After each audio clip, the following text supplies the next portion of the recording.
You think that you are succeeding because you're avoiding failure. But here's the truth.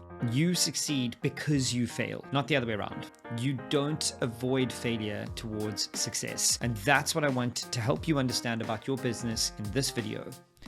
That why businesses fail, stupidly obvious. Why businesses fail is because often they try and avoid failure. And why businesses fail is because we don't like doing the easy things in front of us. So let's get into it.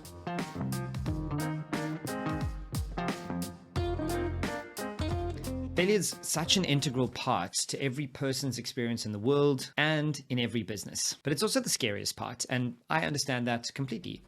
Failure can be scary.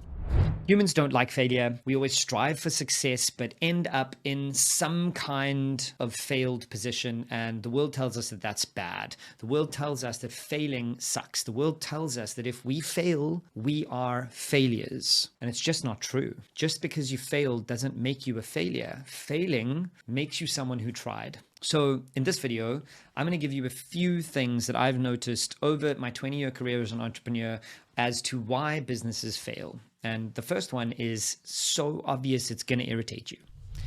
Businesses fail because they don't make sales. And duh.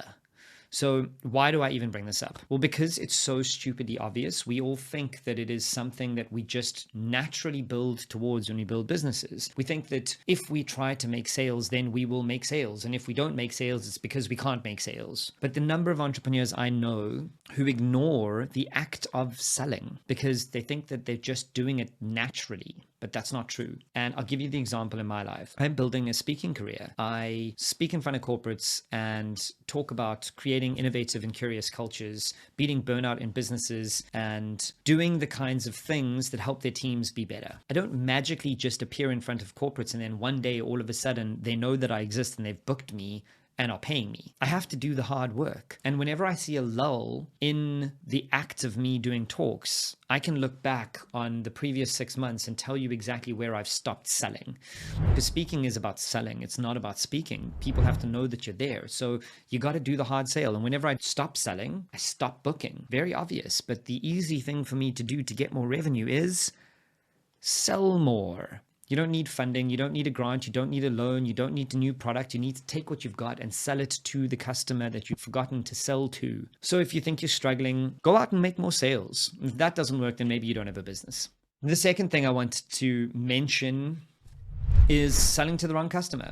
More often than not, we think that the person we were selling to 6 months ago is the person we should be selling to in a year from now. It's just not true. You have to reassess who you're selling to all the time. And if the product you have is still the product that the person you were selling to once, it might not be. And that's not a big deal. You just have to reassess constantly if the person you're selling to is the right person. And if they're not, just change your targeting and talk to a different customer until you find exactly who wants to buy from you. And then go sell to them. So if you're not making the sales that you hoped, either you're not selling hard enough or you're selling to the wrong person. And then the final thing I want to cover in this video, because it feels like I'm going to do more videos on failure, is the big experiment. The number of entrepreneurs and business owners I've met who've just said, I got this one thing, I'm going to build it for 6 months. And then if it launches, we're going to be amazingly rich. And then they launch and it doesn't work. And they've spent all their money and all their time on this one big experiment that failed and destroyed their cash flow. So what's the alternative to this? What's the flip side of that coin? Well, small experiments, small iterative experiments that are not catastrophic. That's the goal here. And that ties in very broadly to the failure concept. Catastrophic failures feel like failure. Micro failures feel like lessons.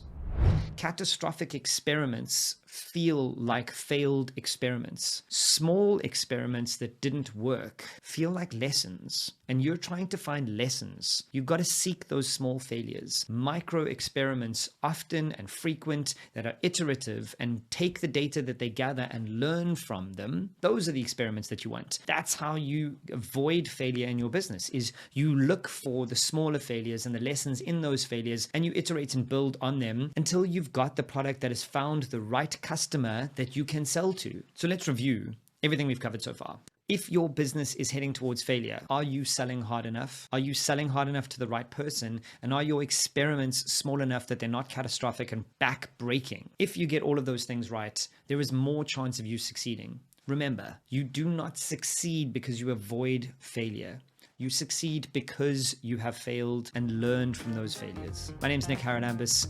I am here to help you build the kind of life that leads you to the kind of business that you want. This channel releases videos at least once a week. Hit the like button, hit the subscribe button, join me as we build the kind of business that you want in your life. But remember, it's up to you to do the work, and I can't wait to see what you put out into the world.